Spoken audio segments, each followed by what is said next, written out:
Good morning, everybody. Well, we're back, and we're a little different this morning. It's very exciting. Change always is not always a good thing, but you got to have it. So you work and you try to improve. The Japanese have a saying, kaizen, continuous improvement. So you folks that are viewing us, and you may be viewing us on YouTube, you may be viewing us on Facebook. Earl, it's facebook.com/Earl and Cars and youtube.com/Earl and Cars. Well, notice maybe a little bit of difference. We've kind of rearranged things in the studio a little bit, moved our green screen and so on and so forth, and we've got a situation where we can communicate better with each other. Rick Kearney and I switched chairs, and it gives me, and I think everybody's got a little bit better seat. I like this better. Yeah, Stu just walked to the door. He says, it's looking good. Nancy, what do you think? Great. Okay. I couldn't have chosen a better time to be in the car business. I mean, usually when you're in an endeavor, when you're in something, you don't see a total metamorphosis of a business. So we have just gone from the horse and buggy into the 21st century big time with autonomous driving, artificial intelligence, and keep your fingers crossed, a rebirth of the artificial old-fashioned car dealer. The car dealers will be coming back as human beings that will treat you with honesty and transparency. I like to think this show has had a little bit to do with that because we've been doing it for 20 years. Nancy and I started this on a little radio station called Seaview Radio about 20 years ago, 30 minutes. And boy, first day morning that we went on the air, I think it was a Thursday morning, I don't think anybody was listening. We were sweating bullets. We were praying. We even had to get somebody to call the show, so we had some people to call the show just so we were supposed to be a live talk show, so we had to ask people to call the show. We had a few shills. Yeah, shills. In the first Please do. So we reminisce here in the studio room here, whatever this is, and boy, oh boy, fast forward to what is today, July 6th, 2024, and man, I don't know where to start. We have the Federal Trade Commission, kind of like Marshall Dillon coming to Dodge City to clean things up. We have artificial intelligence just absolutely changing everything with the manufacturers, with the car dealers, everything we do. And we have a consumer that is arms and legs smarter and more informed than 20 years ago, or God help them, 50 years ago. It's just embarrassing. Later in the show, we got a great posting on YouTube, I think it was, about from a employee at a car dealership that we mystery shopped, and we'll talk about that later. It's enlightening to hear what car dealers and car dealership employees think about what we're doing. And it's like any other change. You have the leaders, you have the followers, the people in between, and then you have the people that just don't care. I mean, they don't know. They're totally uninformed. Speaking of mystery shopping reports, I keep forgetting that a lot of people have never listened to this show before. So the highlight of the show, and really the sum and substance, the proof of what we do. The proof in the pudding is our mystery shopping report. We send out an undercover agent every week, and we even had a new state. We're in North Carolina. Our mystery shopping report's been in Michigan and Pennsylvania and states I forget about, mainly Florida, we'll be honest about that. But we really hit a lot of different states and different types of dealerships. Mom and pop shops, members of giant chains like AutoNation and Lithia. I mean, car dealership business today is big business. So Well, we just about covered it all. Our undercover agent, we call her Agent Lightning, goes in and pretends to buy or lease a car. And I mean, she knows the car business. She learned it with us. She started out, in fact, she started out pretty damn good. She was very good. Her first shopping report, as I recall, but she's really good now. I mean, she gets it. And the answers, our questions and answers, the things that she puts down for us. Stu writes it in a very informative and sometimes amusing type of prose, and all I do is read it. So I'll be reading that mystery shopping report, and we were usually cut over to that around 9:30.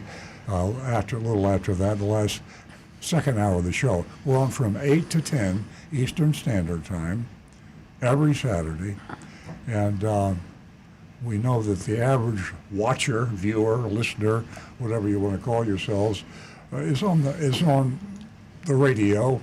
We call it is a broad term expression, because you might be on YouTube, you might be on Facebook, you might be on Zoom. I almost forgot that. This change is breathtaking.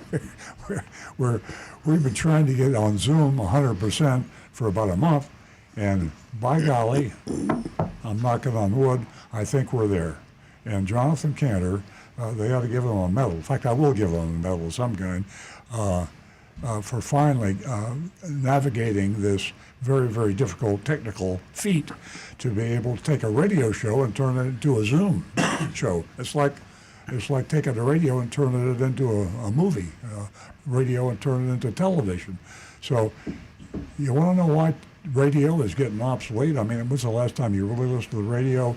I mean, seriously, think back what you did 30 years ago. Radio. Now, every now and then, when you're in the car, every now and then. So we got, is there a name for that? Zumadio? Oh, Nancy's flagging me. I know what that is. Zumadio. We have a caller? I'm down here. Yeah.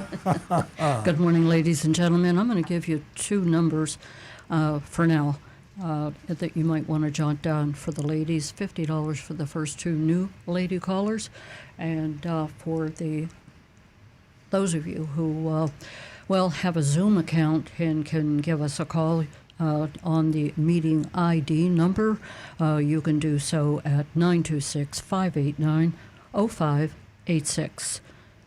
That's 926-589-0586. And for the first two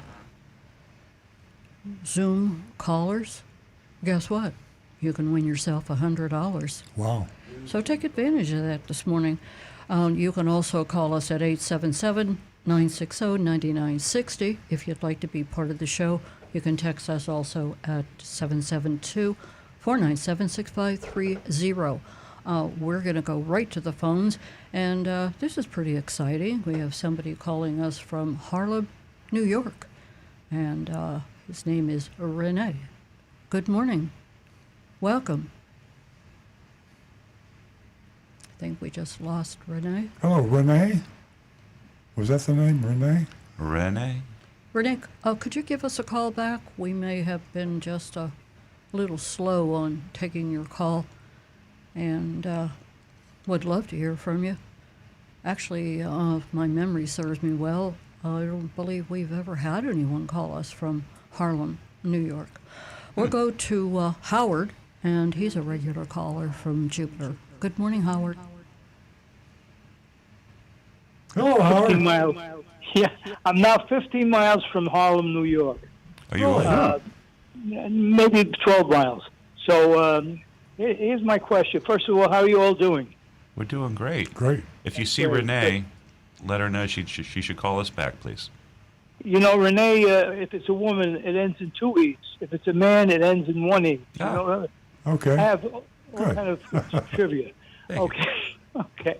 So anyway, here's a story. I have tires for life, but I'm in New York now, and I have one tire that is losing air, and it's like 5 years old. And I was told that I shouldn't get it fixed because it's 5 years old, and once they break it down, it's not good. So there must be a nail because I'm losing a pound like every day. So what I've been filling it up, and number one, what should I do? What kind of tire should I get? And am I covered for this if I save the old tire and bring it to you and show you that it's a Solus, Kumho Solus, which I have all four of them. So advise me, what should I do? Should I get a new Howard, tire? I'm gonna let Rick give you the advice on the tire as far as what what you're permitted. I forgot. Let me say the Tires for Life program. That's a special program our dealership has where we supply tires for people for as long as they own the car. We cap the cost at $700 per tire, and Total, I'm sorry, but you get as many tires as long as you keep the car. But you have to maintain it according to factory recommended standards. So the reason I did all that is because people don't know what Tires for Life is. Now they do. I would you go ahead and buy the tire that Rick is going to be recommending, and we will reimburse you for that. But I'll let Rick be the expert on what type of tire and what precautions you should take to make sure you do need to buy the tire, and we'll let Rick have the mic. Well, the first question, have you had the tire checked by anyone to see why it's leaking? Okay, no, but I know a little bit about tires. I know it could be leaking from an old sidewall, like if it's over 5 years old, or it could be leaking from a little nail, or it could be leaking from the valve. Right. So those are the three places. Yeah. I checked the valve out. It's not the valve. Well, Okay. the first thing, find a tire shop, a reputable tire store. Yeah, Costco. I'm going to go to Costco. Okay, they should be able to handle it. They'll pull the wheel off and either just spin it and hit it with soapy water that they'll spray on there, or they'll put it into a dunk tank. I prefer a dunk tank myself because then you can see the bubbles coming out wherever the leak is. Now, if it's a nail or a screw or a piece of wire or something like that, and it's in the tread in the middle of the tire, then it can be safely repaired. All they need to do is pull whatever it is out, take the tire off the rim, and put an internal patch. That's the safest method. And of course, if there's enough tread left that it's reasonable to do this, and once you put that patch on there, that tire is good for the rest of its life. I mean, it's fine. Okay, I went to Costco, and here's what they told me they would do. They say what they do is they plug it. They don't plug it. They insert something inside, and to see where it's going. Then they take the tire off, and they patch it from the inside. So they're doing two things, I believe. So, but let me put it this way: I think Costco's reputable. I don't think they would do anything wrong to fix your tire. Am I correct? Right. Costco's they've got a reputation to uphold. No better So place to buy a tire than Costco. They are honest. The prices are extremely low, and they're very informative. So if I were you, I'd do whatever Costco recommended. I think you could do that safely. But we got Rick here to double check on that. yeah, if they say the tire can be repaired, then that's what I would do. Especially if it's got 5/30 seconds of tread or more left on it, and they say yes, it can be repaired, I would simply have them repair it. However, if it's got a puncture in like the sidewall or the very edge of the treads that cannot be repaired, you'll need to have the tire replaced, and probably just go with whatever they would recommend for a tire, what they have in stock. Once you've replaced it, just bring the receipt for that back to our dealership, and we will cover that under Tires for Life. That's great. You guys are great, and I appreciate all the help that you're giving us, especially now when I have this problem. And let me tell you something, it's higher here in New York than it is in Florida, so don't worry about people saying, I'm in New York, and the weather is great. I'm not going to go to Florida. It's pretty hot here, too. So. Yeah, but next week it'll be 70 degrees. Yeah. Right. Okay. Thanks, Howard. All right, nice talking to you. We're going to go to Tricia, and she's calling us back, and she joins us almost every week, and we appreciate her call. Good morning, Tricia. Yes. Listen every week. Yes. Two things, Nancy. Number one, I did log on to Zoom. I know you were asking people to come on Zoom. I got on Zoom. The problem is, I sent you a message. No one replied. And to prove to you I was on Zoom, I could tell you what everyone was wearing. All the guys were sitting at a table, 3 guys at a table. Earl was on the right side wearing a light blue shirt. And Nancy, you were sitting in a royal blue computer chair with your beautiful red and blonde hair. Yeah, you could have seen us on YouTube. We don't believe you. Just kidding. I'm sorry that we couldn't speak. Yeah, we think we've overcome the technical problems, and so if you try it again, we'll be able to see you. Yeah, and hear you. in fact, we'll give you another $100. We'll give you $100 for trying, and Thank you. and we have the audio we think fixed. So why don't you go to your Zoom account and try to call us back, and you can earn another $100 real fast. Okay. Just one. $100 is fine. Okay.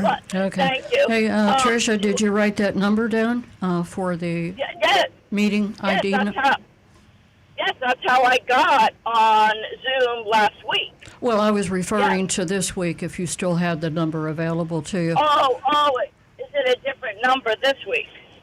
No, it will always remain the same number. No, I have Tricia, that. go ahead. No, what were you going to say? I was just going to thank you for calling, and we looked forward to hearing you Wait, give us a call I got back another thing to and say. seeing your Yes, face. wait. Right, thank you. But another thing. I am going up. I'm making an appointment to have my alignment checked per Earl, because remember I had an issue with my tires wearing out. Oh yeah. And Earl said, you do free alignment checks, right, Earl? That's correct. Yes. Yes, I'm making an appointment to go up there. It's an hour drive for me, but it is worth it to get, an honest opinion because, I don't trust anybody else. And also I'm going to get an oil change and I'm going to get my alignment checked. Because remember I told you 2 weeks ago, I was told my control arm, whatever, $1,500 worth of work. And then I went to another friend of mine, and he said nothing was wrong. So I'm going to make an appointment to go up there, get all this done, have you guys check underneath my car, too.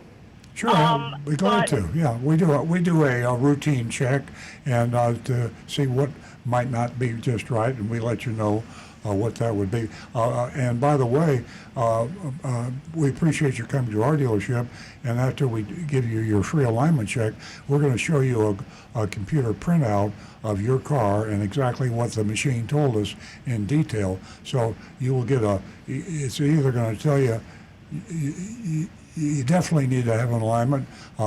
You might want to consider one, or you don't need one at all. And that way you have the machine's measurement right along with the service advisor you're talking to. So anytime you go anywhere for an alignment, it should be free, Right, number I know one. that. Number two, you should see the computer printout. Yeah, but I won't trust a computer printout from anybody because I know guys could fudge it. That's why I'm coming up to you guys. I don't trust anybody. And I told you the guy that I do trust doesn't have an alignment machine. But my third question is, will I get to meet your beautiful people up there if I go up there? Will I get to meet you and Nancy? Let's say if I make an appointment on Tuesday or at the end of next week, will you be up there so I could meet you? Well, we're in and out of the dealership, so you do what you said. Make the appointment, and once you have made the appointment, we'll know about it. So, we're in and out, and we have kind of a crazy schedule, but you just go ahead and make the appointment, and if it's humanly possible for us to be there, we will be there. Okay, great. Okay, and I'm gonna try Zoom again, but Thank we you for will, that, you know, Tricia. We look forward to hearing from you on Zoom. And thanks for Thank being you. part of the show. Have a great every week. weekend. Thank you. Thank you. You're welcome. Let me be clear about that a Zoom meeting ID number. Well, if you're going to call that number, it's only the first 2 new Zoom callers that would receive $100. That number is 926-589-0586. And ladies, for you, the first 2 new lady callers, give us a call toll free at 877-960-9960. I got to congratulate Roadrunner for all of his patience this morning. He's been hanging on for quite a while. And Doug will get with you also. Good morning, Roadrunner. Good morning, everybody. Everybody have a good holiday? Yeah. Good. Good. Okay, last Saturday, after we spoke on the phone, 3 hours later, I get a call from Nissan about my 2016 Frontier. So they go, hello, Steve, how you doing? This is so-and-so. He just happened to see my truck in there because I was with a friend. He goes, would you be interested in selling your vehicle? I said, no, I like my truck. Well, I seen you looking at the new Frontier. I said, yeah, it was very nice. He goes, well, what do you think? Oh, I think $5,000 for a protection package is a little ridiculous. Oh, you ain't got to get that. You ain't got to get that. I said, what about that other $10,000 you add on? I forgot what they call that. The markup. Addendum, market Yeah, adjustment yeah. addendum. Yeah. Yeah, so he goes, you want to talk to a salesman? No, you called me. I want to talk to you. So I said to him, I asked him about that $10,000. Again, you want to talk to the salesperson? I said, no. So I said, let me ask you this. I mean, I know you told me you're new at this job, but you just happened to call the wrong person. He goes, why is that, Steve? They're going to have your Because picture up on a poster in dealerships. Earl Stewart College.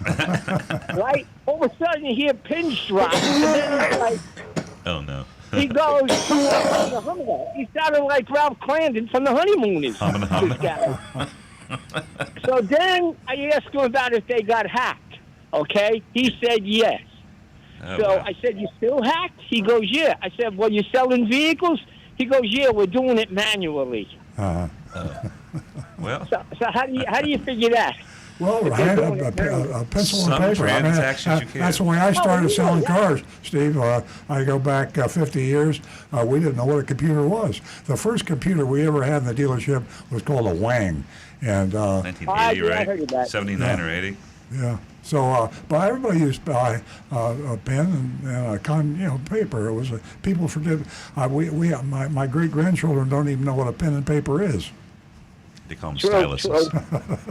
And the other thing, I'll tell you this fast story. I'm in Publix. Now they ask you for your phone number when you're checking out, Yeah. right? So I told her, I said, she goes, what's your phone number? I said, Pennsylvania 65000. So she's looking at me. She had no idea what you were talking about. She goes, well, the 2 elderly people behind me, they started laughing. So she goes, is there an area code for that? I said, no, listen, you just have a good day. Yeah, my dealership, Pontiac dealership's number was Temple 34555. With that. 8675309. That's a good one. Yes, very good. And if that lady's going to visit your shop to get her alignment, you should have told her to bring Danish. This way you're guaranteed to meet her. All right. Everybody have a good, safe We day. love you, Enjoy the Steve. weekend. We love you. Have a Yeah, great I know. weekend, That's Steve. what my ex-3 wives told me. Yeah. Thanks for being part of the show. Okay, we are going to go to Mimi, and she's calling us from West Palm Beach. And we certainly enjoy hearing from her. The women are making up, making a big difference in the auto industry. And it's probably because they've been recognized finally. Good morning, Mimi. Good morning. Should I be turning the radio down? Yes. That's a great idea. You get Okay, feedback. let me do that, because otherwise I'm hearing two of you. You don't want to do enough. that. Turn it way down. In fact, off would be best, but way down. Okay, I got it way down now. All right, a couple of things. I am looking for a vehicle, and I did go to your dealership. I'm not really happy with the salesman. How do I switch? I only saw him once. Am I, like, married to this person? Absolutely. No, you know, No, not at all, Mimi. this You is know not what, a- Mimi? You have, you're in the driver's seat. You got all the power. I love women asking me that question. You can have whatever you want when you walk in to the dealership, within reason. And, you know, I just just want a because you were, different just because you were met by one salesman, it just doesn't mean you've got to, as you said, you know, have someone Okay. come in and perform a ceremony where the two of you, you know, get married up. Great. I'm glad to hear it.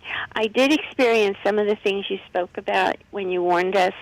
One dealership had like this whole package you had to buy a car. I'm looking for a used car. And it was like a big package. It had the nitrogen tires and this and that and other Oh, things. boy. Yeah, so of course I wouldn't go back there. The other one was a Japanese company, not yours, and they still had the thing from COVID where you added $5,000 to the price of the car. Well, It's called it they're a living in the past, yeah. manufacturer incentive. Did they tell you that was a market adjustment?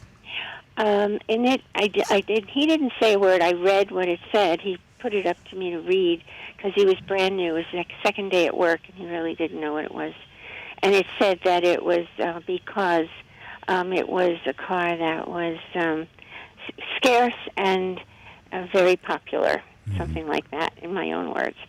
Anyway, so getting back to your dealership. Okay, I just wanted to let you know that when I went, I was asked to walk all the way to the other end of the used car area where the other dealerships, a lot of them will just bring the cars to me, which I like better. Anyway, when the lid was raised for the trunk area, a whole lot of water came down into the trunk. Wow. And of course, I was like, this shouldn't happen. And the person just said, oh, it was raining a lot. You know, that's why I want a different salesman. I want somebody who's going to take what goes on seriously. Anyway, so it turned out the person walked away, and I was like inquisitive because I listened to you enough to know you got to find out. And my husband and I were mechanical together, so I saw one of the lights in the back on the lid or the trunk lid. It was smashed. And it was a certified car, and I thought to myself, I know that had to happen after, so I don't know. Well, I guess you have cameras in a lot. Somebody smashed your light. Well, thank you. Let you know. Mimi, this is particularly helpful to us, and we mystery shop ourselves, by the way. We have 160, 170 employees, and we have, we're considered a large dealership. I would be foolish to think I didn't have some rotten apples in my barrel, and I do. And we need training, and we need constantly to get better. But certainly the improvement that we need to make, because we listen. And this is live on radio, and so we're not ashamed of the fact that we unfortunately, we're human. We have people. We're not a perfect dealership, and the only way we do as well as we do is we apply our motto, which is Kaizen. I said earlier in the show, Kaizen, Kaizen. It's a Japanese word meaning continuous improvement. So right away, just from your conversation, we'll be talking to our salespeople about checking the cars more carefully. And we'll be we'll also I'm working right now with the other managers, and we're coming up with a system that will allow sales people that are buying cars, our customers, to choose the salesperson they want. And in your case, you like a person with a little bit more sensitivity to say, oh, don't worry about the water pouring in the trunk, it's been raining. That was a nonsensical thing to say, but we worry about compatibility. Some women prefer to deal with other women. If English is not your first language, you prefer to speak with somebody that's fluent in Spanish. If Spanish is your first language, Yeah, that's and so we want to match the customer with the salesperson that would make that customer feel most comfortable. So thanks for bringing out these very important things and helping us get better. Okay, you're welcome. I was after that seeing those. There was another one I got to look at, where they needed a key for one that was upstairs. There was a cart with with a assistant manager in it, and I told him about the light. So I presume it's been fixed by now. Yes. It should have been fixed. And all of our cars should be checked regularly. And they come in fast, they leave fast, and sometimes we drop the ball, and we did here. And my son Stu, who is our general manager, he'll be on top of this. So now when I come into your dealership, it was a holiday or an after hours, and nobody was there. You know what, Mimi? When are you there? I'm sorry to have to interrupt you, but I've got a lot of calls backed up. Okay, but I want to I'll leave you stop with in. this thought, just to help you understand. You have just helped us. And I don't know whether you realize this or not, but 85% of car purchases, they're from women in service, maintenance, spending money, all kinds of money in the dealership. So your phone call this morning, like I said, I hate to cut you off, but I have that's all right. I have a lot of calls here. So Okay, take care of please, them. I want to thank you for calling, and Okay. good luck. Thank you. Have a wonderful And give day. us a call back and let us know how it went. Oh, yes. Okay, thank you. Bye-bye. You're welcome. We're going to go to Marty. Good morning, Marty. You out there, Marty? Okay, we're going to go to Doug. Doug is also a regular caller. Good morning, Doug. Good morning. Can you hear me? We can. Okay. I have a 2001 Toyota Avalon. My Freon has leaked out of the vehicle, so I got it recharged. It leaked out again.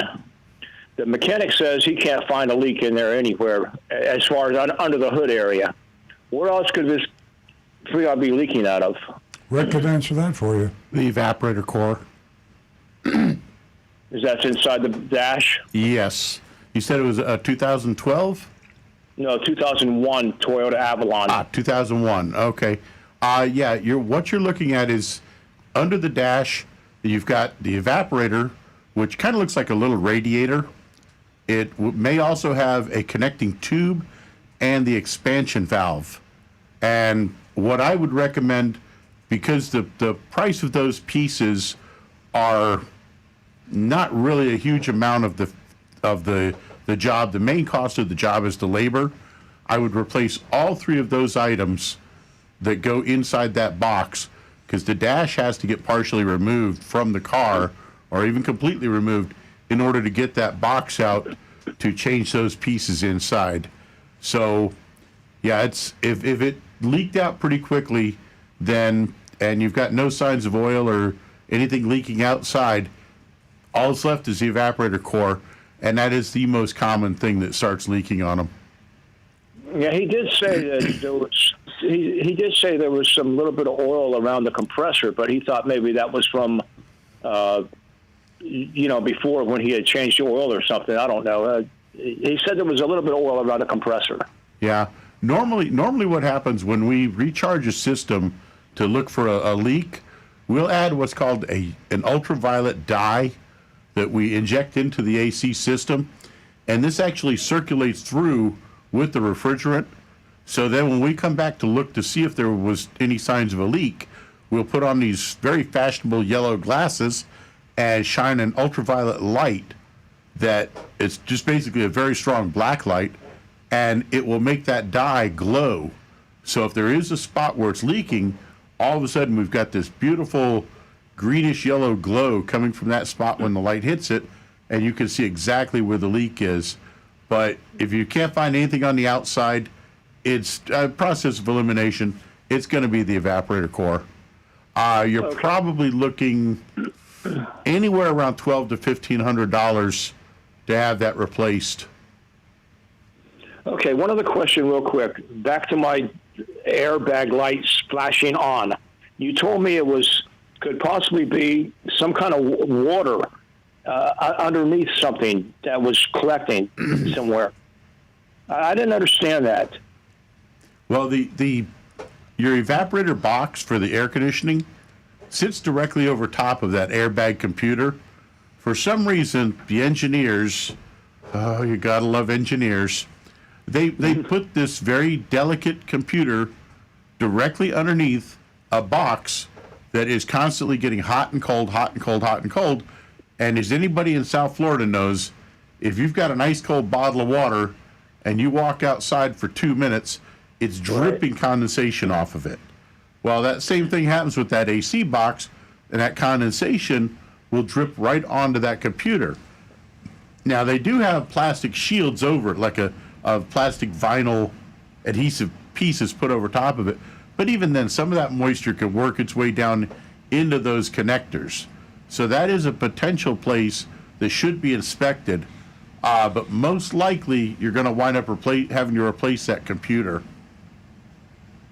Okay. When you got a 2001, you need to be thinking about get your adding machine up and start adding up the cost, because at some point you might want to. I don't say you trade it in on a new car, but you might want to trade it in on a little bit later model certified used car. How many miles you got on that one? 104,000. No, so That's low miles for a 2001. Yeah, that's very low miles. I'm not getting rid of this car. Okay. I'll the price. Yeah, because It's what a I was real- going to real suggest car. for if you were going to consider letting the car go, what I would do is I would charge that AC up. Have a technician charge it up But he's to not where going to it's let it blowing go. ice cold. He's not going to do that. Yeah, but any Toyota that's running and with cold air commands a high price. People love the older Toyotas, and they'll pay a fortune for them. Yes, I love my Avalon, and I'll just go ahead and pay to get it fixed, whatever it costs. It's a great running car. I can't really blame you. It's a great Thank you car. very Yeah. much. It's a great car, and that's what I have. I really appreciate you all very much for answering my questions, and you all have a great day. Thank you, Doug. Bye-bye.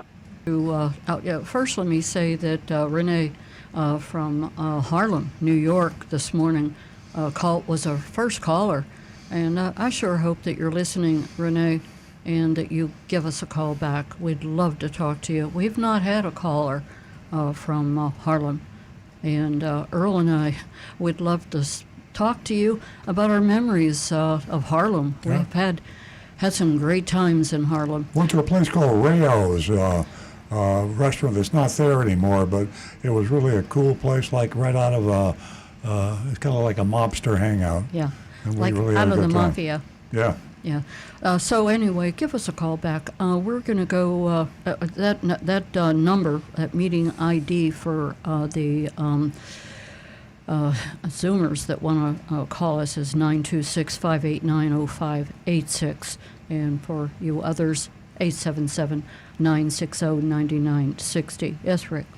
We've got at least one request on YouTube here that if that Zoom caller could please call in on the regular number, they would definitely like to hear your comment story on your issues with your Tesla and the full self-driving. Oh, great. Okay. So, yeah, if you could call us back on the regular number, Hey. that'd be great. And that number is 877-960-9960. So now we are going to go back to the phones, and we're going to talk to Marty. Good morning, Marty. Good morning. How are you? We're having a whole lot of fun here, Marty. Yeah. The echo doesn't work too good. Oh, you don't like that psychedelic kind of a flair No. that we've given the show? You might have to give $100 to anybody that can understand it. Now. I've got a question for either Rick or Stu or you or anybody there. Okay, we're ready. A lot of tire places are rip-offs, just like a lot of car dealers. I'm going to tell you why. 2 years ago on my old car, I had a nail that was in the tread, but it was closer to the sidewall. So I took it to 3 different car tire places. They also don't know. You need a new tire, $275, and hello and goodbye. So I took it to a place over on Okeechobee Boulevard, which is a no-name repair shop. And I said to the guy, can you put a plug in this tire? The guy said, oh, no problem. He put in the plug, charged me $15. It lasted over 2.5 years before I even traded in the car and never lost an ounce of air. So I think people have to beware of where they take the tire to, because I would say tire stores, they make their money on selling tires. They don't make their money on putting in plugs. You're right. You're absolutely right. Yeah, and just on his end, you probably did get scammed, but one thing to remember also is that, and Rick, I think, will back me up on this, plugs don't always fail. They fail sometimes. They might even fail half the time or maybe most of the time. Depends on how you drive, how long you keep the car. So when you're talking about tires, it's kind of like talking about your heart. You might be able to get by without taking your heart medication, and you might live a long life that way. But you got a better chance if you do what the doctor says. So the problem is you got to find a smart, honest doctor, and you need to find a smart, honest tire guy. And that's like finding a hen's tooth.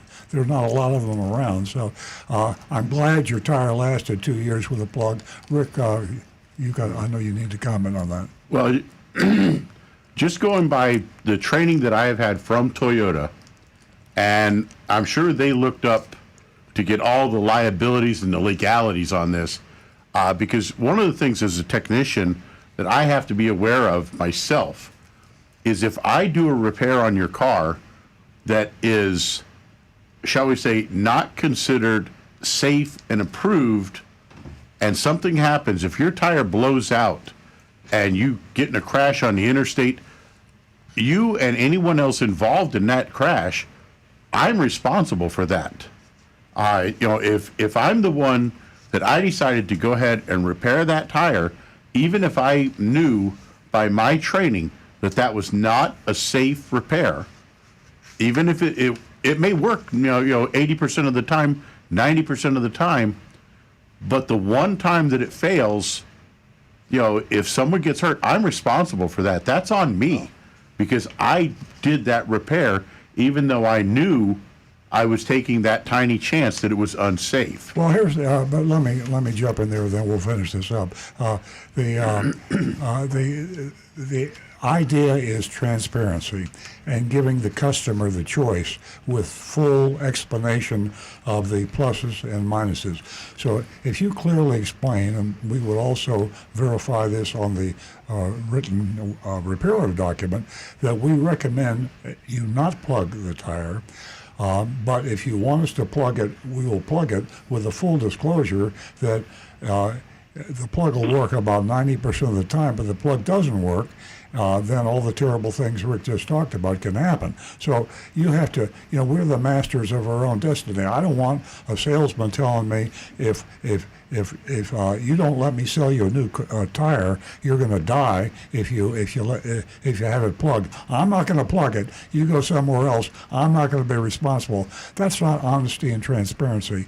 So Rick needs to lay it out to a customer, and any place you do it needs to lay it out and let you make the choice. But a smart company, a smart technician, will also verify in writing what his comments and recommendations were. Okay, I just wanted to make one other comment. The Automobile Club, when you used to call them for a flat, they used to have that guy with that truck do a plug if you wanted one. Yeah. They don't do it anymore. And the reason they don't do it anymore is because of those liabilities. And they can't no. trust, AAA is a big company, and they can't trust everybody that goes out to fix a tire with giving the full transparent disclosure. But No, you're right. Yeah. You're Okay. right. All right. Marty, have it good was a weekend. pleasure. Thank you for All right. being part of the show every week. Have a wonderful weekend. Our number here is 877-960-9960. Thank you, everyone, for your patience. I see where I've got all kinds of phone calls, and they're out of state. We're going to go to Chuck. He's calling us, I believe, from Oklahoma. Oh, Oklahoma. I'm sorry. I couldn't I knew remember. that was coming. Sorry on top. Morning, Chuck. Welcome. Good morning.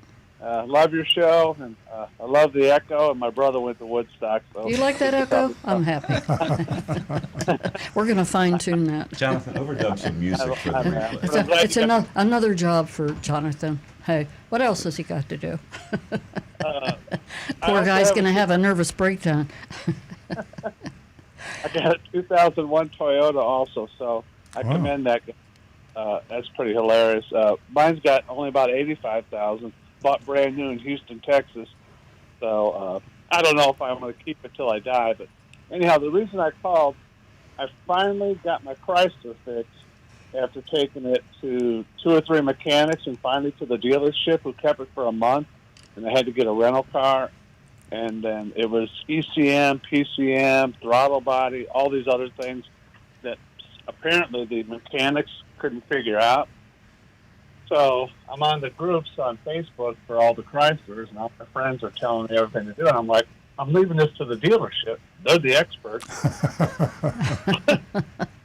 and the dealership, I actually have 2 dealerships that I work with.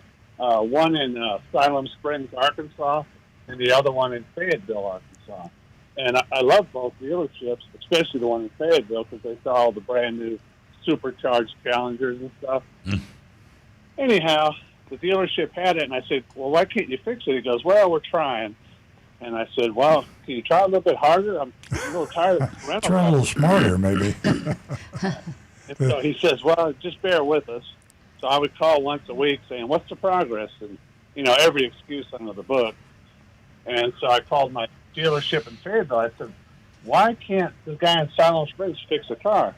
And he said, well, even I have problems finding a mechanic that can fix a car if it's 10 years old. Yeah. And I'm really... And so I thought, okay. Well, truth in that. So I finally get the car back in town, and it still doesn't run. It's still in the lightning bolt. And all my friends say, it's throttle body. It's this. So I finally said, okay, look, I'm going to get a map sensor from O'Reilly's for $40, because that may be the part I need. And I'm going to get some cleaner for the throttle body that the one guy put on and said, it was, I admit it was aftermarket, but he said it was on a good price, and he said, I cleaned it up perfectly and stuck it in there. It's good. Anyhow, I went out there and took that thing off, because I used to work on cars back in the day when I enjoyed that kind of stuff. And I sprayed the heck out of it, and all that black gunk came out of there. Yeah, carbon buildup. Right. So I cleaned it out as good as I can and everything. I didn't want to take it all off. I thought I'm just going to clean it because the butterfly's sticking, right? So I put it back together. Boom, starts up perfectly. Drive it up and down the road. He goes, drive it like 40 miles an hour so the computer does the relearn. So... Well, you're from that era, and that's the reason we can't find technicians. I mean, I'm not going to guess your age, but my guess is you're over 40, and if you Rick's worked for us for 25 years, and that's why he can do that. But there are even cars Rick can't has a clue about. The first car I ever sold in 1937, or my father sold it, I didn't sell it, was a 1937 Pontiac Chieftain. And you want to have a laugh, get the oldest mechanic you got and bring him over there and say, can you fix this? He'll say, what's that? Because a 1937 car is unidentifiable by 99% of the technicians in the world. Rick got it running. Yeah, Rick Rick gets it running. Well, It's the I'm- most Well, basic of machines, I'm, right? I'm a historian, though. I love Yeah. the history of the old cars. Yeah. Oh, by the way, we still have that 37 Pontiac Chieftain. Yeah. We didn't mention that. It was bought back like 20 years later in the 60s, and we've had it, and it's been restored, and it's sitting Yeah. there. It's beautiful. I drove it to my high school's 100th year anniversary. Oh yeah, Palm Beach High. Yeah, Palm Beach High, yeah. Well, I had a Amazing. 60 Chevy Impala Super Sport with a rag top. Oh, Drove that all nice. over. Yeah, we got to run. Nancy's got a bunch of calls Okay. backed up over there, and Hey. it's nice to talk to a good old-fashioned mechanic that knows what he's talking Yeah. about. Yeah. Thanks, See you Chuck. guys. I used to be an old-fashioned mechanic, so that tells you how old I am. Back in Pittsburgh, I worked on all of my cars. My dad was born. Much simpler. We also have Purdue alumni for Earl to know. Pardon me? We have Purdue alumni. That's right. Ah, there you go. Lafayette, Indiana, West Thank- Lafayette. Thanks, Chuck. Give us a Bye. call again. Okay, we are going to go to Tennessee. We're going to talk to Larry. Hi, Larry.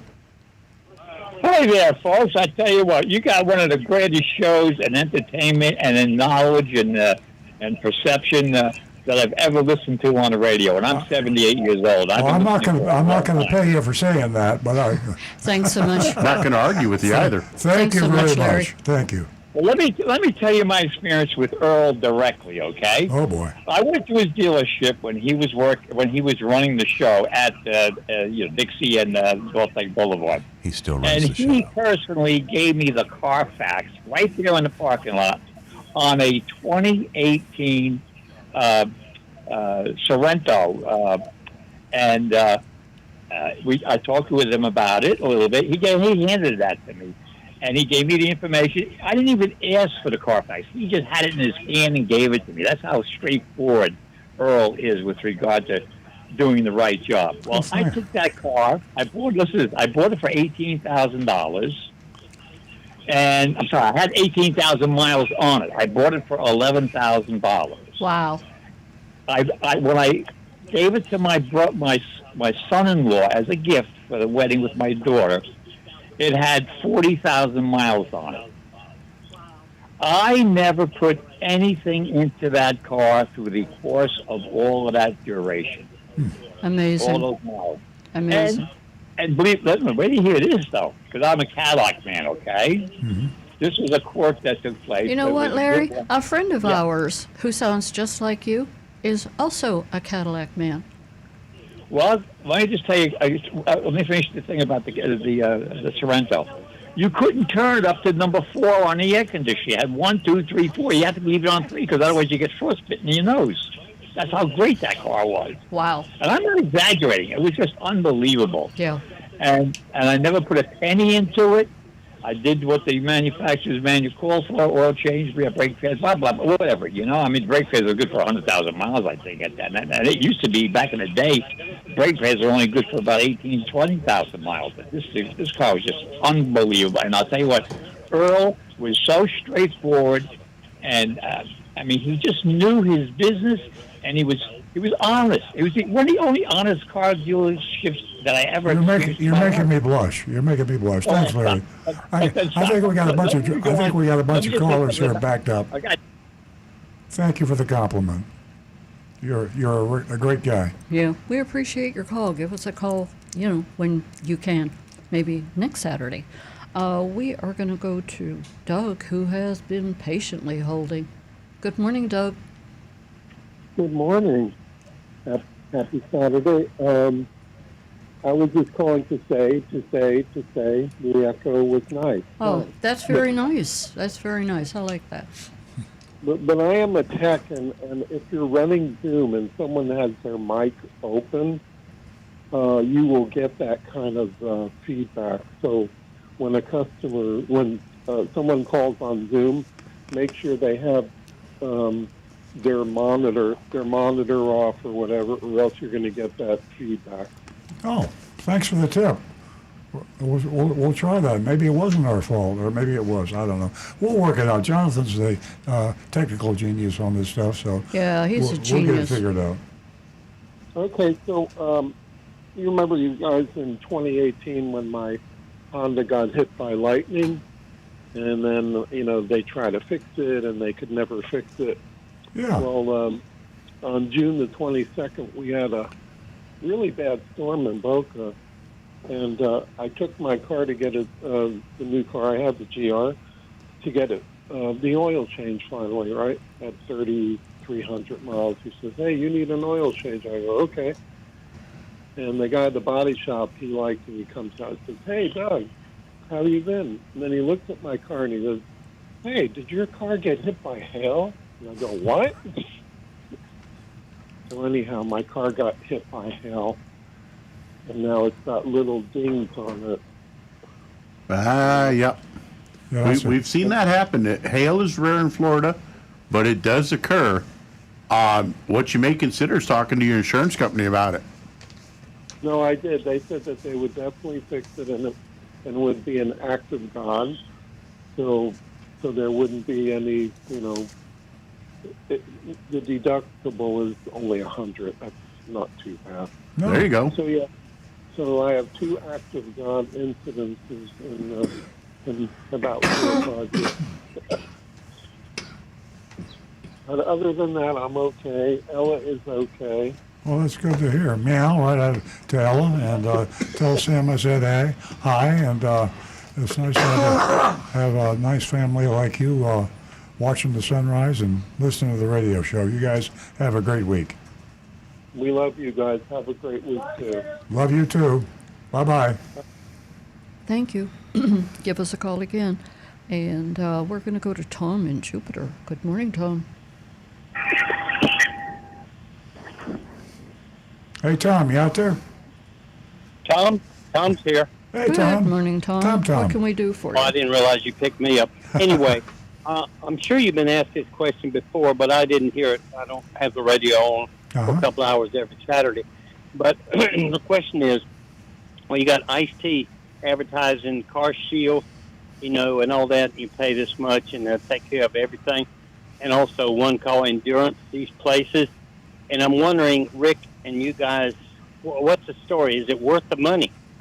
So no, and Rick can tell you how much the money costs. The problem with these advertisements, Nancy and I are just absolutely that we're targeted. We're targeted with because we're older. We get every pharmaceutical company in the world. We're getting cremation homes. We're getting caskets. And so they target people, and people that are of a mindset that they might want to have their car fixed, they scare them to death, and they offer you something they call an extended service contract or a warranty.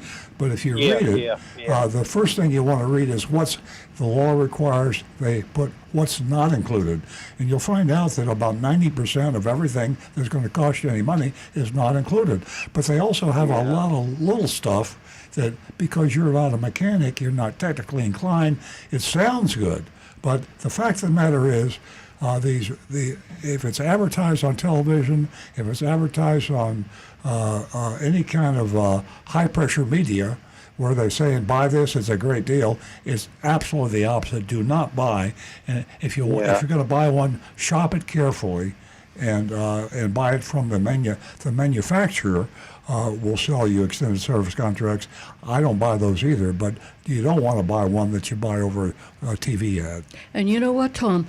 They really air that commercial a lot. Yeah. Did I hear you say that was Ice-T? Yeah, that one is rad. I mean, and they also, both, him Danica, and his lady friend, they sound so convincing. Yeah. Over and over. Same with Danica Patrick does one for Endurance, too. Exactly. Exactly. Yeah. Well, I had a strong suspicion what you're telling me was the case, but I wanted to check with you guys, the experts, and get your opinion on that. And so, anyway, that's all the questions I have for today. Okay? Well, it was great hearing from you, Tom. All right. Thank you. Give Love us your a call. show. All right. Thank you. Sure. We're still waiting for another call, and we have that meeting ID, and you can call us at 926-589-0586, and you can win yourself $100. We're waiting for one more Zoom caller. So, if you've already called us on Zoom, ladies, I'm still waiting to hear from you. 877-960-9960. You can win yourself $50. First two new lady callers. Take advantage. Or you can text us. Mentioned Earl's Vigilantes in a while, and it's certainly near and dear to Earl's heart.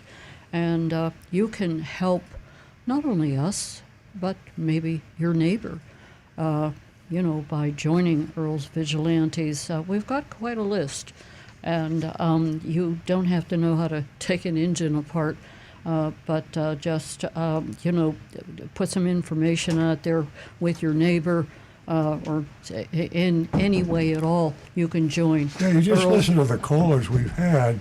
Some of you are so knowledgeable. Yeah, educated consumers. That you need to share this expertise with others. And if you go to earlsvigilantes.com, you can sign up. Some of you who've called today, was it Tom in Oklahoma? Or Chuck in Oklahoma. Chuck. I mean, there's a very knowledgeable guy.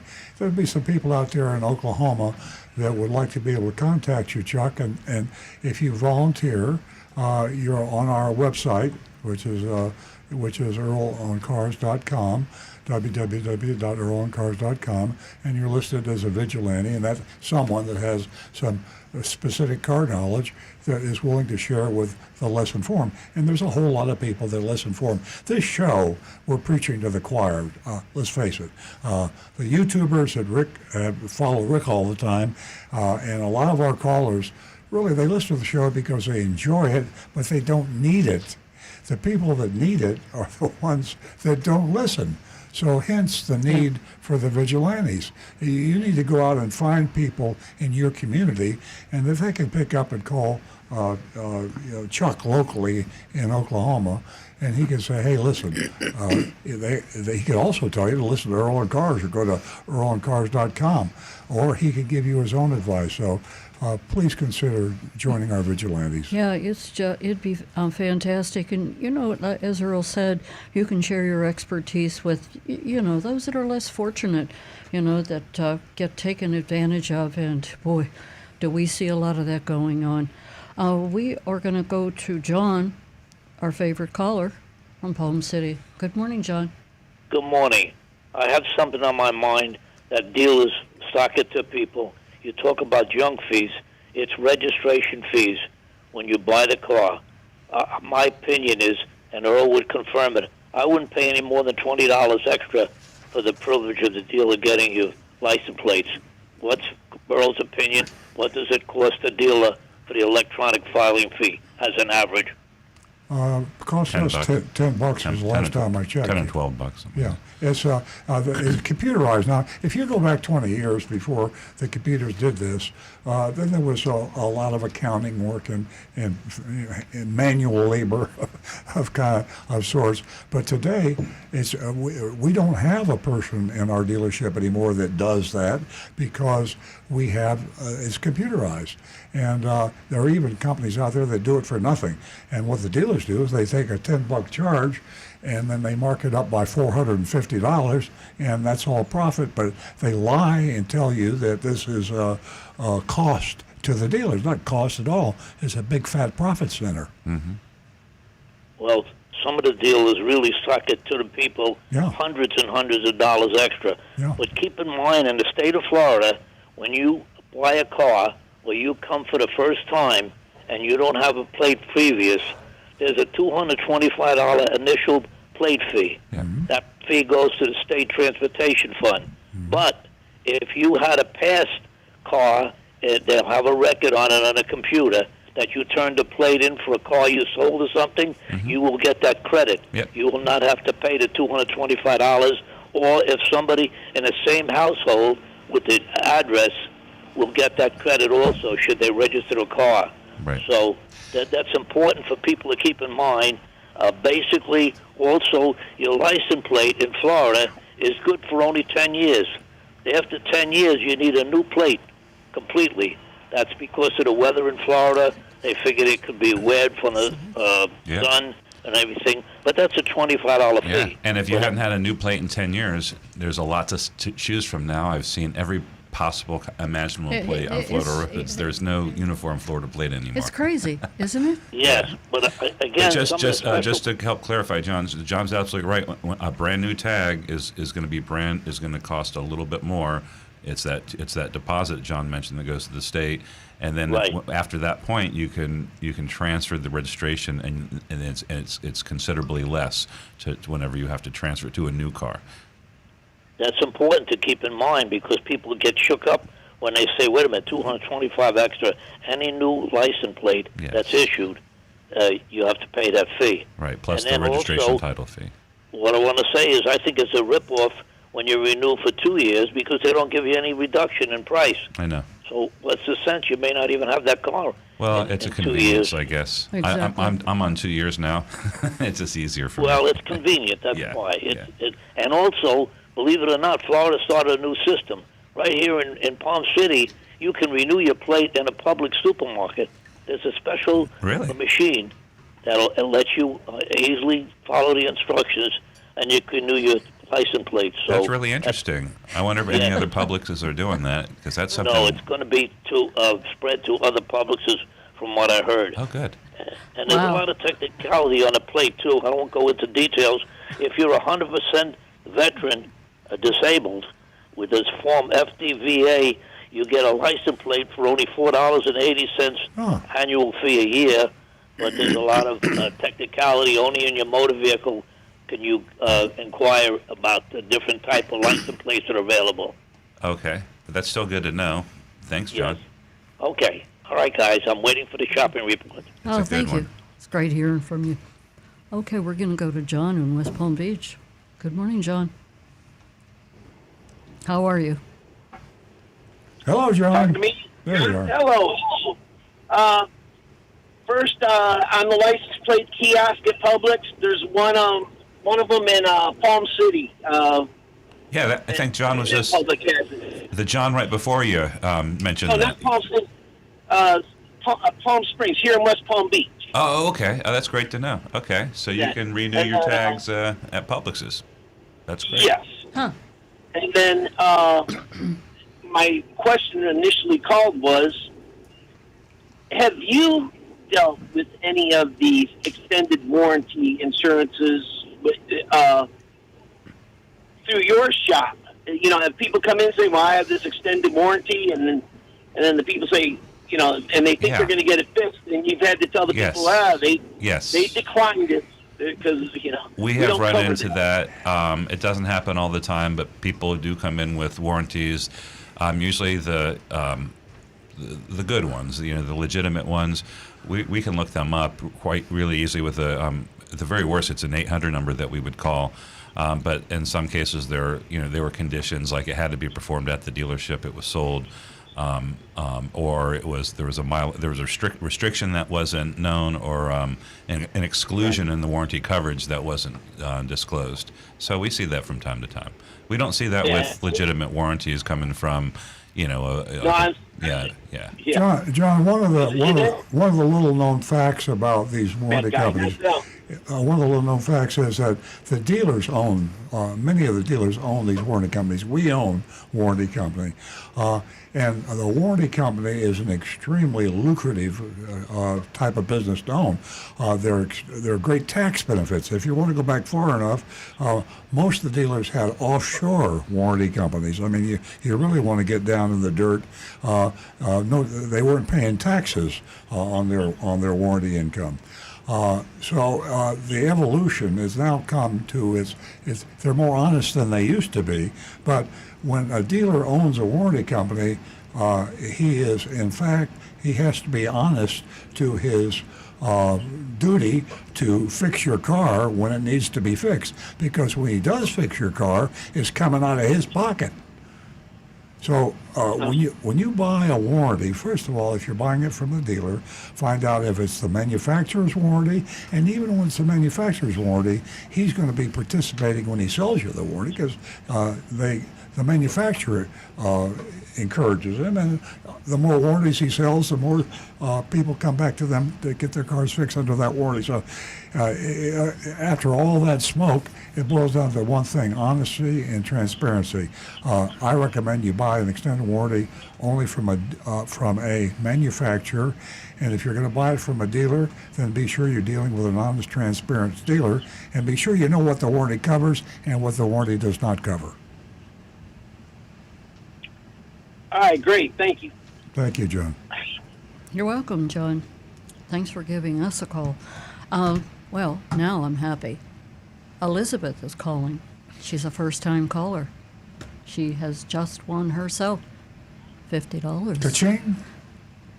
And she's calling us from Hope Sound. Good morning, Elizabeth. Good morning. How are you this morning? We're great. We're so That's happy to good. hear from you. And if you that's stay on the line when you're finished talking with us, you can talk to Jeremy. He's in the control room, and he will take your information and pass it along to me, and I'll write out a check and send it out to you. Oh, that's wonderful. That's wonderful. I have a question. My husband and I have a debate. Whether or not it is important to shut the air off before you shut the car off, or make sure the air is off before you turn the car on. Does it make a difference? Not worth arguing about, but I'll let Rick. That's marriage. That's in relationship advice. Don't argue. Don't Let fight Rick about answer that. I know. the technical answer. So let's hear the technical answer. That came from the heart. That was real. Oh, Elizabeth, you made my morning, Elizabeth. That's good. That's good. Yeah. This is a universal problem. Do you know that? The difference of opinions in relationships. And as my husband would say, hey, guess what? That makes a horse race. That's it. That's okay, it. Rick, it's all Now, yours. I'm going to throw out one qualifier here first. I do not know which one of you chose which answer. So there's no way that I can tell He's covering which himself. person I'm backing. But here's my opinion. Okay. We're open-minded. It'll make no difference whatsoever Oh, boy. by turning the air conditioning off before you park your car. However, there is one caveat there. For a time, we had cars that when you shut the AC off, or when you shut the car down, the air conditioning boxes were so tight a tolerance, and they would seal up so well because the engineers had tried to get them so perfect that the moisture that was inside that box here in South Florida, especially in this summertime that we've got, it would sit in there with no airflow, and it'd be just like that wet towel that you dropped on your bathroom floor and left there for a day or two with no airflow. It would very quickly start to get that musty, mildewy odor. Oh, very good. And very good. So one of the things that the engineers were recommending, until they could get around to do a reprogram on the computer system for it, what they would recommend is set your AC to fresh air intake and turn off the compressor, like, when you're about a quarter mile from home, so it's just the fan blowing, and that would help reduce the amount of moisture in there. And then when you parked it, leave it on fresh air intake so that air could circulate through there. Well, what they've done now is they've That's changed. far more than Elizabeth or her husband wants to hear. Yeah. Well, they have changed the programming now to where when you park your car, it automatically opens up that Ask Rick box to what let the time air it is. flow. He tells you how to make a watch. Yeah. Okay. Well, it helps to understand what the answer It is. helps and why. you. It helps you. Yeah. It confuses me. That's helping me. I'm learning all sorts of stuff over here.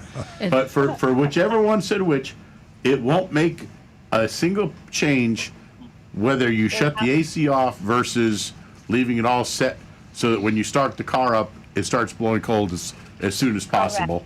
Correct. Okay. Thank you for your help. Thank you, Well, Elizabeth. thanks, Elizabeth. Thanks for amusing us. And, on a more serious note, you do know that you have really encouraged other women to call the show, and you're helping us build a platform here for the ladies, and we definitely appreciate that. Yes, that's great. That's great. Have yes, I appreciate that. You guys have a great day. Have a great weekend. Bye-bye. Okay, we're not having any difficulties with our Zoom, so I'm still waiting for someone to call us on the meeting ID number, which is 926-589-0586. That's 926-589-0586. And I'll tell you what, we're clear on calls, so probably be a good idea to either go to your anonymous feedback or Facebook or YouTube. And then, and also, one of us can find Jonathan's text that reads the from the That's from Garber. posting. Yeah. And we can do that too whenever you're ready. 'Cause I can't find it. Yeah. Do you have it? All right. No, if you'll pass it down. Well, I get to Anne-Marie's text while you're looking for that. Okay. Anne-Marie says, good morning. It's summertime, and that means people will be hitting the beaches and the pools to cool off. It's easy to jump in the water and forget that your keys are still in your pocket. In the old days, when you just had a simple old key and you jumped in, you could just dry the key off on your towel and drive away. Nowadays, keys have chips in them, and many vehicles just have a key fob. 1, what can you do if you jump or fall in with either a key with a chip or a key fob? 2, can you just dry it out? If so, how? Thank you, with a smiley face with sunglasses, because it's summertime. If it's a keyless entry remote type, has the buttons on it, if you get it out of the water super, super fast, shake it as dry as you can, and try to get it somewhere where you can get air blowing on it, you've got a small chance. What happens if you go swimming and you get home and you realize it was in your swim trunks all day? You're going to pay. That's going to be done? Really? Yeah, it kills those. Water and electronics do not mix very well at all. And it's going to let the smoke out. You won't see it, but it does. And it kills that electronics.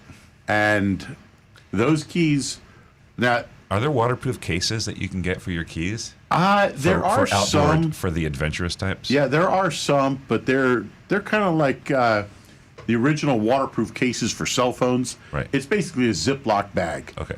So if you want the simple answer, Ziploc bag. Get a Ziploc bag to put your keys in, okay, and it will seal out that water. I want to know. I want to know what happened to Anne-Marie on the 4th of July that make her ask this question.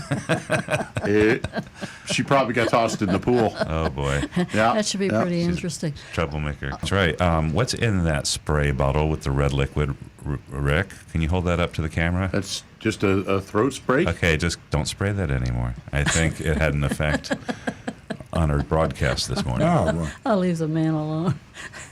He's spraying his throat. Well, you want to go to you want to go to some more text. You want to go to that Facebook or YouTube posting or Facebook posting. Hey, good morning, Karen. How are you? Karen's watching us again.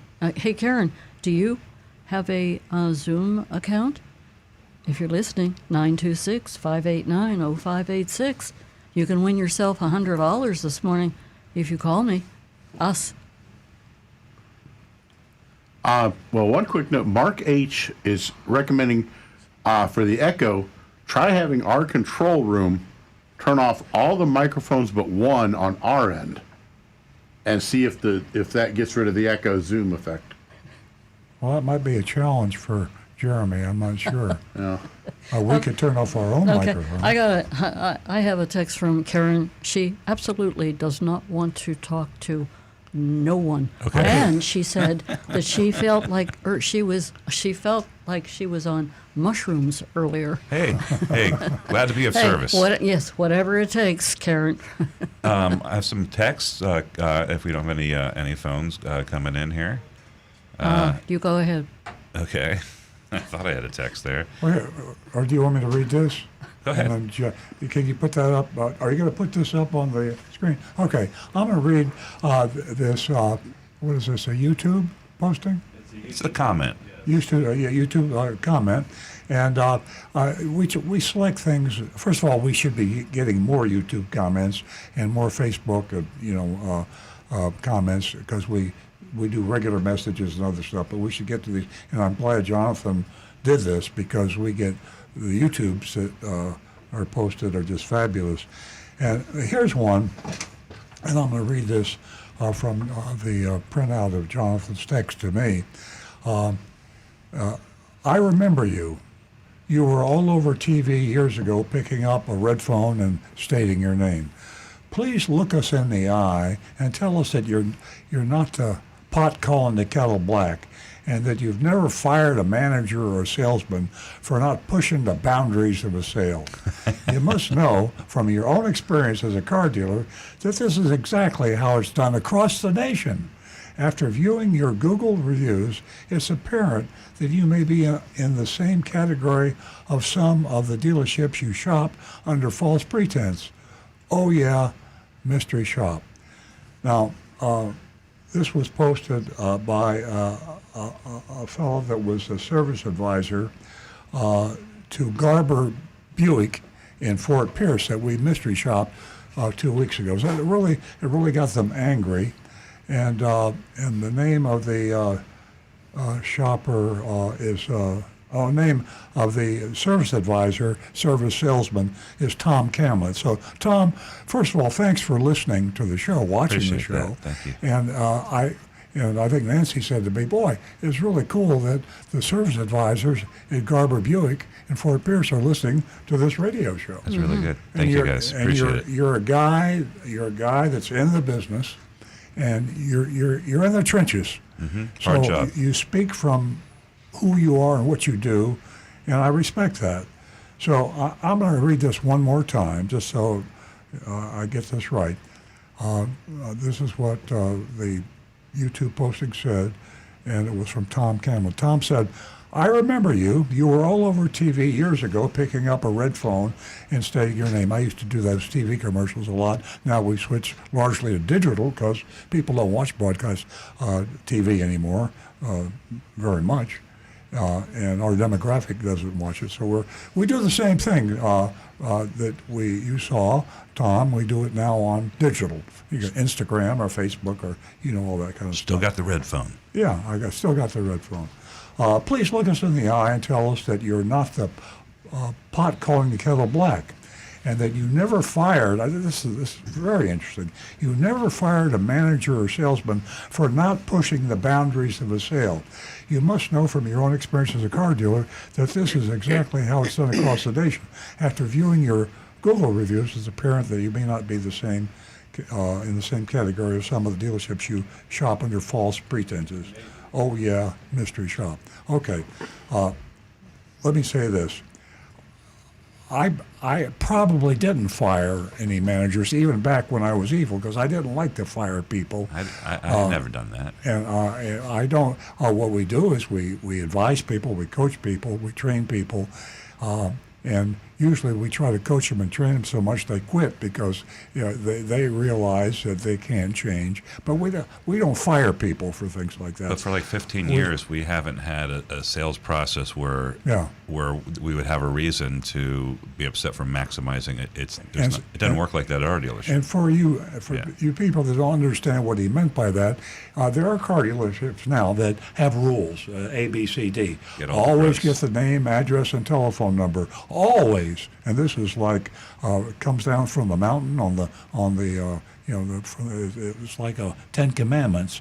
It says, "Thou shalt introduce the customer to your manager," and that's so. And if you don't, in some dealerships, if you don't do that, the salesman's fired. But I read this as the gross. Maximize. He's talking about getting all the gross is what he's talking about. Yeah, getting all the gross. He's not talking about the Did you go back for more? Did you go back? Yeah. Oh, yeah, they were going to pay us $1,000 over sticker, but you might have got $2,000 over sticker. You're fired. You're weak, yeah. So that doesn't happen. No, we don't do that. No. And mystery shopping is a great thing for you to do. I mean, you could mystery shop us. We mystery shop ourselves. Yeah. That's how we found out what you do at Garber Buick because we sent an undercover agent. So maybe we should shop Garber's service department. And here's the other thing that's interesting. He said, after viewing your Google reviews as a parent, that you may not be in the same category of some of the dealerships you shop under false pretense. Well, first of all, we have the best Google reviews of any dealership that you can find of our size. But the reason you can find negative Google reviews on our our weather website is we don't take them down. See, we don't protest. We don't. Yeah. We also don't farm or try and get good reviews. Yeah. We respond to the ones. Yeah. So if there is a negative review, there's going to be an honest response from me so what you personally. see is what usually. you get. So we have more positive Google reviews than any dealer I know. But we also have bad reviews. But we do. Yeah. But look closely at the bad reviews. Yeah. There are no claims of lying or bait and switch. And the reviews are answered. So anyway, thank you, Tom, from Garber Buick. I hope you're listening now, and I welcome you to Mystery Shop our store and send the report in. We'll read it. And see, I can't lose because, first of all, you're probably going to get a really good report. But if you get a bad report, then I'm going to find out where a problem is and fix it. That'd be so great. you can help us get better by mystery shopping Earl Stewart Toyota. And then North call Palm in Beach. and we'll you can read the report. So that was I really thank Jonathan for finding that. We need to do a better job of going through all those postings and coming up with nuggets. I love it when people in the business you get watch notifications. Yeah, Jonathan gets notifications. Yeah. We get notifications on every comment, so Jonathan gets them as well. So okay, great. That one stood out. Very good. And there's a few, that you and I have caught, every once in a while, after the show. This is interesting. This is one of Rick's friends on YouTube, and it's Johnny Z. Fradley. Fradley, yep. Fradley. Johnny Z. And he says, welcome to Earl Stewart and the Grateful Dead Hour. So everybody out there was really... I should have played it. That's what I should have played. Everybody's having a good time. Little Franklin's Tower or something like that. Yeah, it's not. I apologize, not too late. Johnny Z. I played Beatles, but next time we go into the rabbit hole. Yeah, and there's so much information I have right before me that we worked on this morning.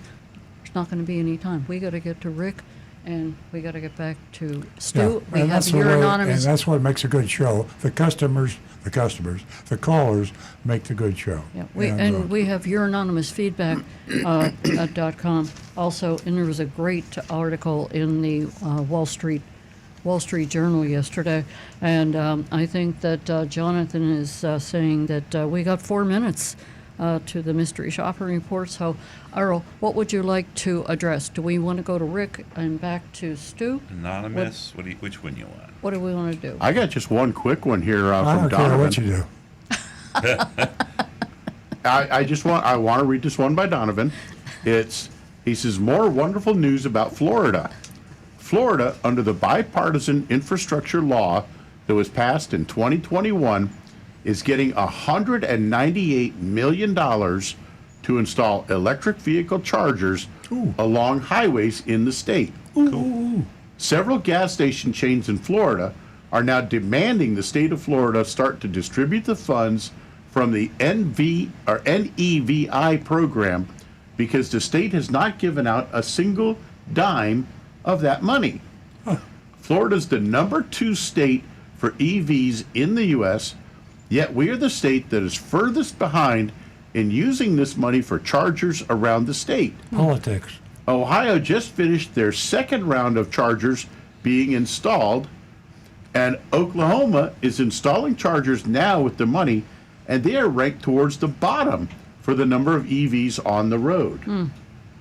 So I don't know which state is number 1, but I think probably Nevada, because Nevada was first on the ball with EVs. I know that. Are they? But that is pretty impressive. Well, our governor's name is DeSantis, and he wants to be president of the United States or vice president, and so it's politics. And that's, I mean, I'm not picking on DeSantis, but I got to salute Oklahoma and some other states that actually have people who run the state that care about the people in the state that are driving electric vehicles. But DeSantis is going to be DeSantis. Absolutely. Yeah, and I think Rick mentioned earlier, much earlier in the show, that there was somebody out there that wanted us to, share our experience about Tesla and the updates and everything. And you and I spoke this morning about the autonomous, and you can just tell them about leaving the house this morning. You can just enter into your navigational system, where you're going, and autonomous comes back and it allows you to know how long it's going to take you to get to your destination, which sort of rules out, stepping, getting out there and racing to your destination. If I ever you can be had more an accident, careful. and Nancy ever had an accident, the two things that we do, and we're guilty before we had fully autonomous, we're guilty of getting in the car late, going to the doctor's appointment, wherever we got to be someplace, got to be at the airport, wherever it is, and we start late, and so stressed. we go into a panic and we rush. And you're angry with each other. Now, we tell our fully autonomous Tesla, we've named Miss Nancy, and we say, take us to the airport. And Miss Nancy says, well, you'll be at the airport at 11:43. Now, Miss Nancy knows. Do you ever feel like you're talking to yourself? The shortest route to the airport. It knows the traffic patterns because it sees all the drivers on the road, and it knows just within a minute or two. It takes all the thinking out. We arrive within a minute or two when they say to do it, so we relax and don't have to rush. Not only that, pardon me for interrupting you, but the pedestrian part of it that we don't even see, but Miss Nancy. And there's a lot of pluses that she does, but there is times whenever she just becomes unpredictable, and it's not a good thing. I scream at her a lot. Well, a lot of times I accuse her of being unpredictable when in fact she's just knowing more than I do. And more often than not, she knows more than I do, and I just let her do what she wants to do. I'm getting more and more permissive because she's doing things that I should have been doing all along. Yeah. There you go. Hey, there's two. That guy that made the comment on YouTube, he also did anonymous feedback on that. So that was the same message. He came out on 2 channels. So I wanted to thank the guy from Garber for doing that because we like it when people are using anonymous feedback. So thank you for using that channel as well. Cool. Yeah, thank you. Thank you very much. Unfortunately, Jonathan is telling me that we have to go to our mystery shopping report. Is there something, Rick, that you can mention real quick? No, there's nothing Rick can mention real quick. Okay? Nope. I'm just picking I on you. was just passing word from John. Hey, listen, folks. We have the mystery shopping report, and it is from Rocky Mount, North Carolina. It's Davenport Honda. What a great place in the world. And you can vote on, is it? Beautiful, yes. You can vote on this mystery shopping report by going to 772-497-6530. That's our text number. And remember, gooddealerbaddealers.com. And you can go there and you can see some of the great and the good and the bad and the ugly. So take it away. Davenport Honda, Rocky Mount, North Carolina, God's country. A new town, a new state for a car shop this week, Rocky Mount, North Carolina. Speaking the first person, so I were Agent Lightning. I walked in the door, was greeted by Gene. He extended his hand for a gentle handshake, introduced himself, and then asked, what brings you in today? I said, I'm here on vacation, misplaced my driver's license and couldn't find it in time to make my flight back to Florida. Oops. Boy, Agent Lightning is very creative and imaginative. I'm in the market for a new car, and I hate flying anyway, so I figured I'd get one up here and drive her home. I found my license, by the way. I like that. Gene chuckled and asked, is it too hot outside to go and look for the car, or would you prefer to look on my computer online? I said, well, it's not so hot to me. He laughed, motioned for me to come outside with him to see what they have. I found 2 different cars that I liked. A new, in a question mark kind of a thing, 2024 Honda Accord EX, and a new 2024 Honda Civic EXL hatchback with an MSRP of $30,200. Now, the reason there was a little question on the 2024 Accord, the Accord was a service vehicle with some miles on it, so I'm not going to go into a rant about what's the difference between a new car and a used car. I'll save that for another week. Gene showed me the addendum label next to the Monroney label, properly affixed in the correct spot. Amen. I mean, and we are not in Florida, folks. The Monroney label's where it's supposed to be. This shows what available accessories we have. This is Gene talking. This shows what available accessories we have available for this car. He said, and you as a customer, listen to this, refreshing. You as a customer can add on what you want rather than what many dealerships around here do. They just put them on anyway and overcharge you. So there he said it. And this dealership, they show you what we have that we can put on if you want to pay for it. Yeah, they have all that stuff. They have the all-weather mats, cargo mats, splash guards, spray and bed liner, all this stuff. Actually, a lot of this stuff is useful. Toolbox, roof rack, things like that. But that's their accessories. And that's what retail's all about, and that's the customer's choice. The price is there. They can take it or leave it, and that's the way it ought to be. Not the way it is in 99% of car dealerships. So, good. We walked inside to his desk. I asked him if he could show me the prices for both the Civic and the Accord. He pulled out a notebook, wrote down the info on the computer screen. These were my prices for each. And this was very quaint and charming. Yeah, it is quaint. Yeah, I mean, I'll hold it up. It's not handwritten. Might have something to do with a CDK thing. I don't think so. It was. It was? Well, I don't know. Well, she asked about that. Well, no, they got it working, though, so never mind. So, but they had just gotten it working. He's an old guy. He's been around used for a to while. it. You'll find out a little bit later that the salesperson, so it's probably old habits, which is nothing wrong with writing with your hands on a piece of paper. Gene said they have an $899 dock fee. Now, that's what he said, and it's not a cheap dock fee, and that's shouldn't be there, but that it is, okay? So let's call a spade a spade. And only $1 for a 30-day paper plate, we call them, to take the car back to Florida. He said I'd pay all the taxes once I got home and register it there, which is true. I asked him if they have a printout that shows me payments, interest rate specials, etc. He said, of course, I can do that. I just need to put you into our system. But I'll gladly do that for you if you have a few minutes. And I said, sure. I asked him if they have any special rates. He pulled up on his computer with the specials, which can vary depending on individual credit. That's interest specials. He shared that they just got their systems back up yesterday. That was which, by the way, I believe almost all car dealerships up after the cyber hack that cost millions and millions of dollars to a lot of car dealerships. And hundreds lawsuits, it's going to be. We'll be talking about this CDK cyber hack for a long time, but it's all over now. The dealers are all back in business, and they paid the ransom. ransom. Just counting the damage, yeah. They paid the ransom. I think they paid the ransom. Oh yeah, absolutely, yeah. They did. That was $10 or $20 million, yeah. Crazy. Which is a shame, I guess. I mean, it's just a shame you could get away with something like that. But that's another show. Okay, here we go. Here's the specials based on credit. 3.9% for 24 to 48 months, 4.9% for 49 to 60, 5.9% for 61 to 72.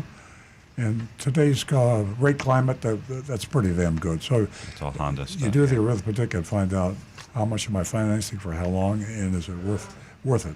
What's it worth it to me? I thanked him for the info, but said I would pay cash.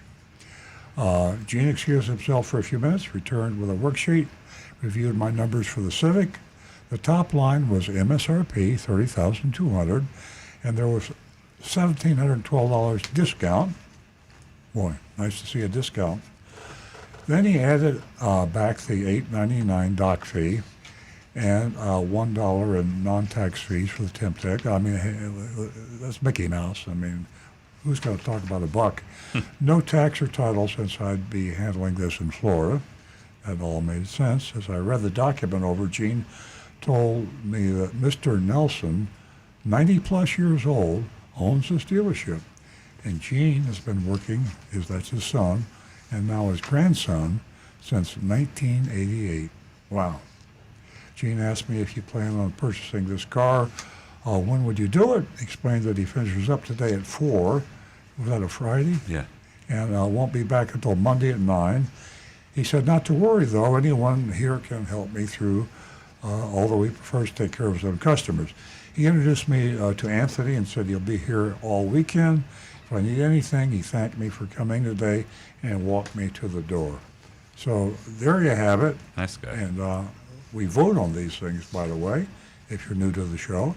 And we vote on the curve. That means that average dealers are not too swift. So an average dealer who's not too swift is going to be getting a C, where maybe you'd give them an F because they did something that you didn't like. But we don't give a lot of Fs because unless a dealer is so dangerous and criminal, we want to have your option to be able to buy it from him, but know that you got to be careful.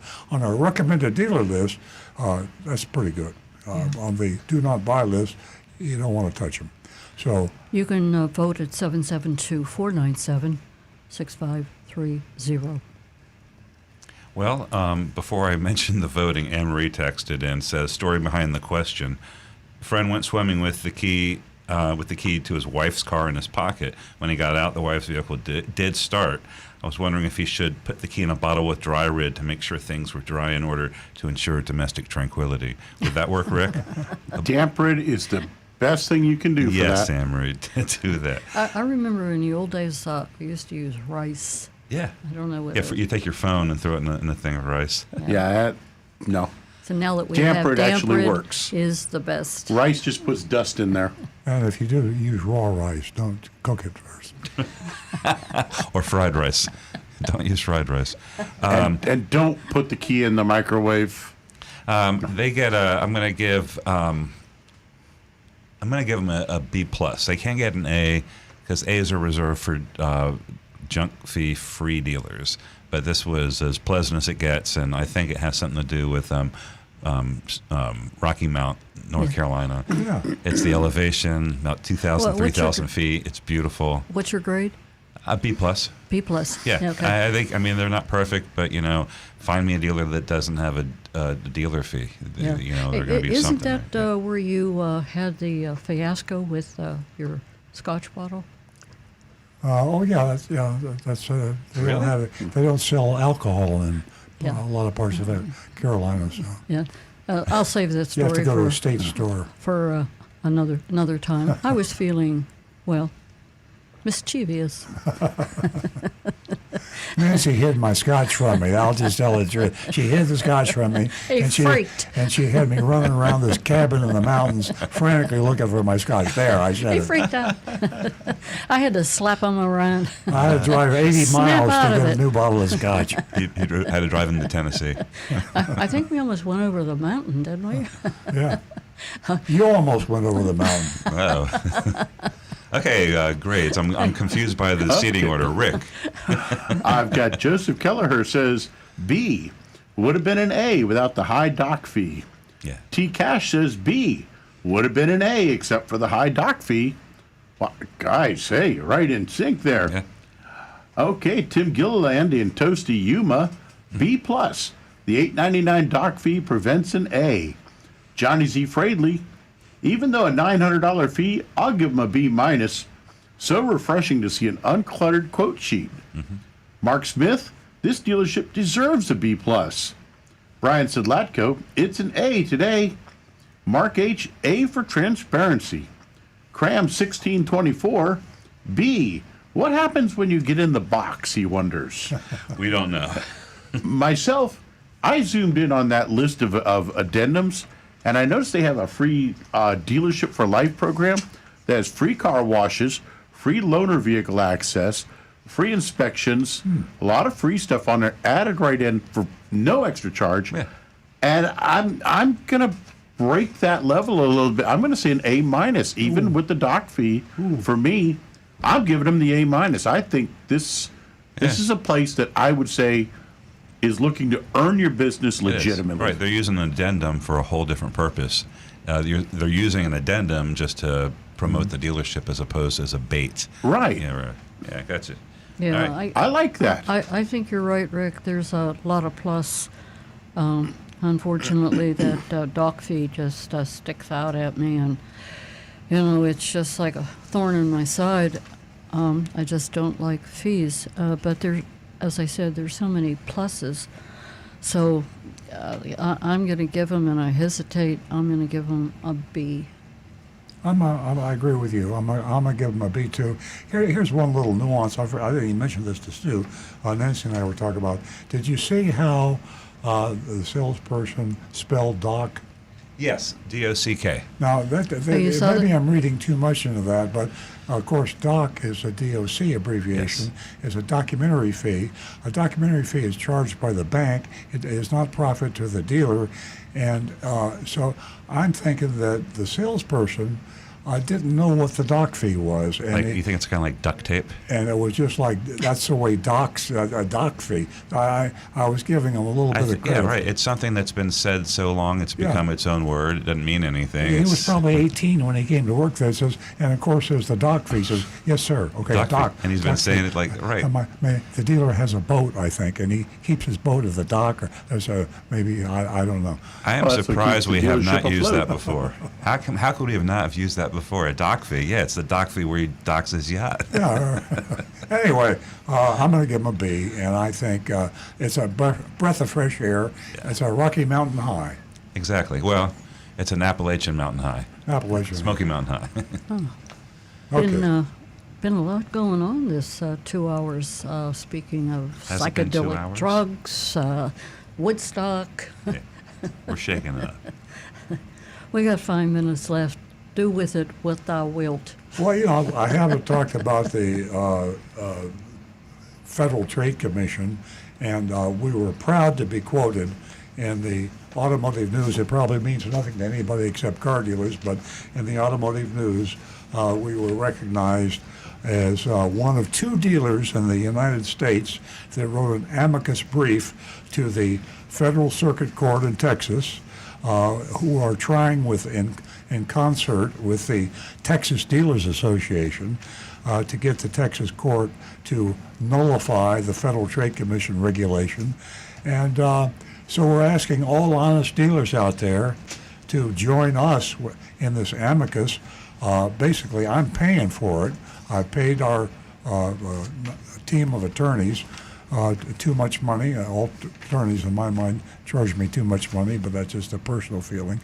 And it's paid for. So if you want to join the amicus brief and you're honest and transparent, it will help get the Federal Trade Commission regulations, Combat Auto Retail Scams. That's the acronym, Combat Auto Retail Scams, CARS. And it puts some teeth into the regulations.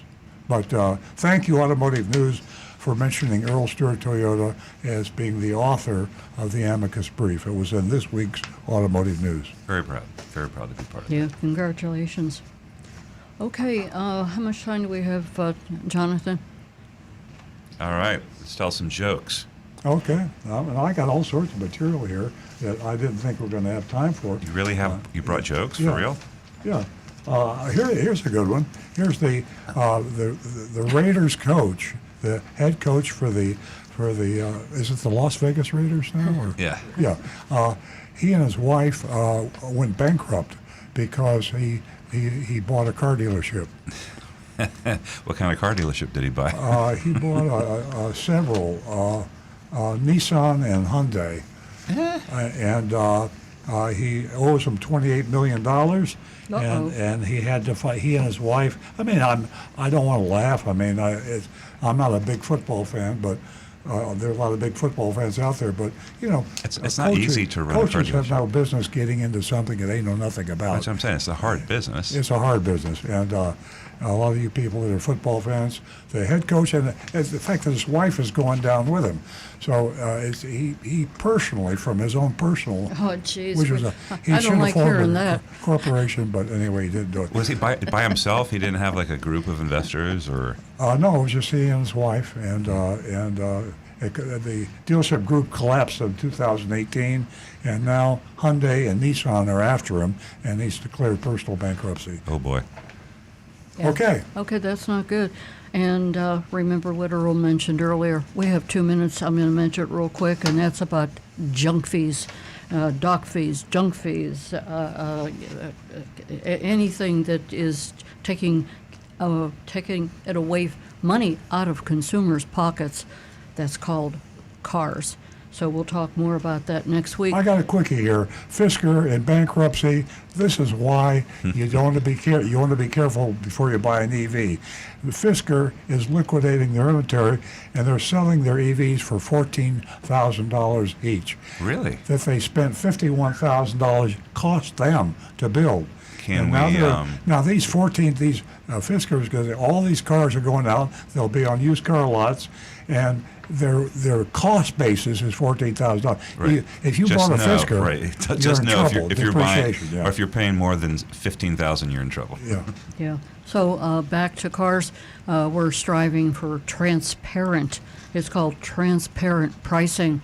Don't take advantage of the consumer, and we're still fighting for it. Ladies and gentlemen, thank you for joining us this morning. Have a wonderful weekend. We'll see you right back here, 8 a.m.